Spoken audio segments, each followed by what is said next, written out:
তো নমস্কার বন্ধুরা, আশা করি সবাই ভালো আছেন। তো এখন যে সিনেমাটা নিয়ে কথা বলবো, সিনেমাটার নাম হচ্ছে ভয়ানক, যেটা রিলিজ করেছিল 1979 সালে, এবং এটা মিঠুন চক্রবর্তীর প্রথম জম্বি সিনেমা। এবং এই সিনেমাটার গল্পটা কিন্তু দারুণ ইন্টারেস্টিং, আমার কিন্তু ব্যাপক লেগেছে।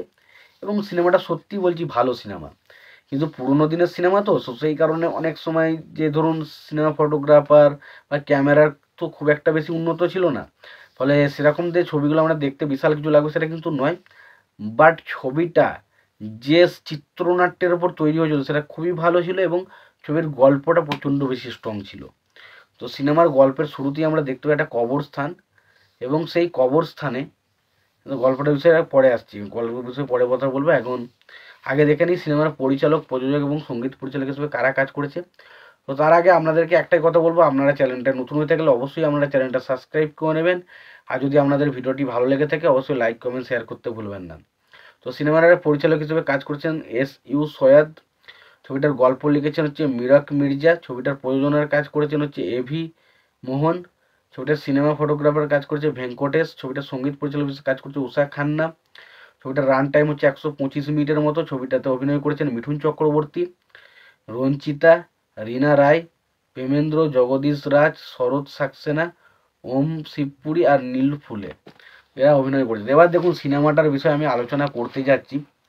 তো সিনেমাটার বিষয়ে আলোচনা করার আগে একটা কথা বলি, এটা হচ্ছে মিঠুন চক্রবর্তীর সিনেমার হিসেবে প্রথম একটা জম্বি সিনেমা ছিল। তো সিনেমার গল্প শুরুতেই আমরা দেখতে পাই মিঠুন চক্রবর্তীর সামনে একটা কবরস্থান রয়েছে, এবং সেখানে একজন মেয়েকে কয়েকজন ভিলেন মিলে মানে নগ্ন করার চেষ্টা করছে। কিন্তু সেই সময় মিঠুন চক্রবর্তীর ক্যারেক্টারটা তাদের সামনে যায় এবং সেই মেয়েটাকে বাঁচানোর চেষ্টা করে। কিন্তু প্রথম দিকে তারা পুলিশ হিসেবে মিঠুন চক্রবর্তীর ক্যারেক্টারটা যেহেতু পুলিশের ড্রেসে নেই, তো সেই কারণে তারা কিন্তু মিঠুন চক্রবর্তীর ক্যারেক্টারটাকে কোনো রকম ভয় পায় না। কিন্তু মিঠুন চক্রবর্তী তাদের মেরে সেখান থেকে মেয়েটাকে বাঁচায়, এবং পরবর্তী সময় জানতে পারে যে মেয়েটারও কেউ নেই, তখন মেয়েটাকে তার কাছে থাকতে দেয়। এবং পরবর্তী সময় মিঠুন চক্রবর্তী এবং সেই মেয়েটার মধ্যে একটা ভালোবাসা হয় এবং বিবাহ হয়, তারা বিয়েও করে। এবং তার পরবর্তীতে আমরা যেটা দেখতে পাই যে মিঠুন চক্রবর্তীর ক্যারেক্টারটাকে মঙ্গলপুর নামে একটা জায়গা রয়েছে, সেখানে কি ট্রান্সফার করে দেওয়া হয়।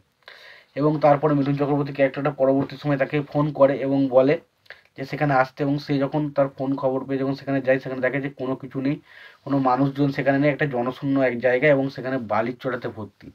এবং সেখানে মিঠুন চক্রবর্তীর বউকে হত্যা করা হচ্ছে, এবং কে হত্যা করছে, এবং হঠাৎ করে একটা পরিবারকে টার্গেট করেছে। সেই পরিবারের নাকি সেই পরিবারের কোনো মানুষজন যখনই বাইরে বের হয় তখন তাকে নাকি কুকুরে তাড়া করে।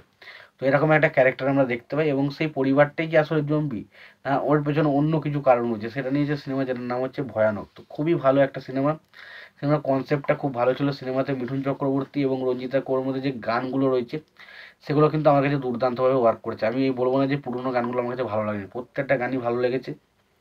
পাশাপাশি ছবিতে আর যা কিছু দেখানোর চেষ্টা করেছে সেগুলো কিন্তু সত্যিই ভালো। সেই সময়কার হিসেবে সিনেমা এসে দেখতে গেলে সিনেমাটা কিন্তু বেশ ভালো একটা এন্টারটেন করার মতো সিনেমা। তোমাদের যদি সিনেমাটা না দেখা হয়ে থাকে অবশ্যই তোমরা সিনেমাটাকে দেখো। তোমাদের সিনেমাটা দেখা হয়ে থাকলে তোমাদের সিনেমাটা কেমন লেগেছে জানাতে ভুলো না। ভিডিওটি ভালো লেগে থাকলে লাইক কমেন্ট শেয়ার করে দিও। চ্যানেলটা নতুন হয়ে থাকলে অবশ্যই তোমরা চ্যানেলটা সাবস্ক্রাইব করে নিয়ে পাশে বেল আইকনটা অবশ্যই প্রেস করে দিও। ভালো থেকো, সুস্থ থেকো, দেখা হচ্ছে পরবর্তীতে।